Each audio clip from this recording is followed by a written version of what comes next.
Abbiamo qui il preparatore atletico dell'AC Savoia 1908, Felice De Maio, una stagione, quella del Savoia, all'insegna della forma. La nostra intervista è tradizionale di solito tra Natale e Capodanno per capire un po' lo stato di forma dei ragazzi, come si sono allenati. Quale sarà la condizione atletica di questo Savoia da qui al termine del campionato, secondo lei? Prima di tutto vi ringrazio di questa possibilità, dell'attenzione che prestate al nostro lavoro, tra virgolette, perché siamo dei dilettanti, quindi è una opportunità per noi avere una stampa come voi libera, una stampa scevra da condizionamenti e quindi obiettiva.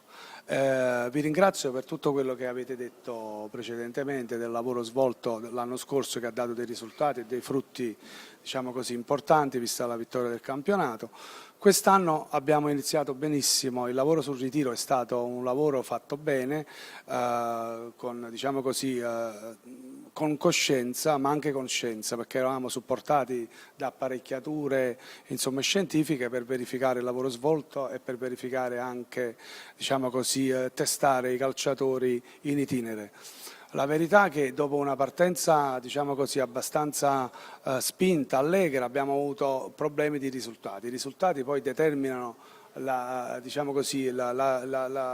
risultato. I risultati non ci hanno premiato, quindi quando si perde oppure quando non si vince brillantemente, chiaramente tutte le componenti della squadra sono sotto analisi e sotto processo. Quindi è un problema psicologico che poi ha avuto riflesso naturalmente sulla condizione fisica di alcuni ragazzi. In qualche parte chiaramente c'era qualche piccolo ritardo di condizione, perché è impensabile avere 24 calciatori in rosa e tutti e 24 in forma, con un grado di forma uniforme. È chiaro che chi arriva al ritiro con delle problematiche personali, senza fare nome, non è ingiusto dirlo, ma noi abbiamo avuto 2 o 3 ragazzi che si sono presentati al ritiro con delle problematiche personali, di natura traumatica o di natura, di interventi chirurgici, e questo ha fatto sì che la loro condizione si rallentasse, il loro proseguimento per raggiungere questa condizione sia stato rallentato tantissimo. Quanto conta un preparatore atletico anche dal punto di vista psicologico, non solo da quello fisico, essere vicino ai ragazzi anche nella forma preventiva degli infortuni e poi in caso della fase della terapia? Chiaramente l'aspetto empatico è importante, perché se non c'è questa è la formula del successo, è l'empatia, cioè saper colloquiare, saper interloquire, saper avere a che fare con tutti i ragazzi, con lo staff, con la dirigenza. È chiaro che questo è importante. Con i ragazzi bisogna avere un rapporto franco e leale, senza né essere complici e senza né essere poi tiranni. È giusto avere con loro, visto che sono dei dilettanti, come lo sono anch'io, che tolgono tempo alle famiglie per un piccolo contributo spese, che a volte in altre società so che addirittura 2 o 3 contributi spesi hanno raccolto questi poveri ragazzi di queste categorie. Nel nostro caso non è così, ma è chiaro che bisogna fare un elogio a questi ragazzi che sottraggono tempo alle famiglie, ma anche allo studio, devo dire, questo è un lato preoccupante.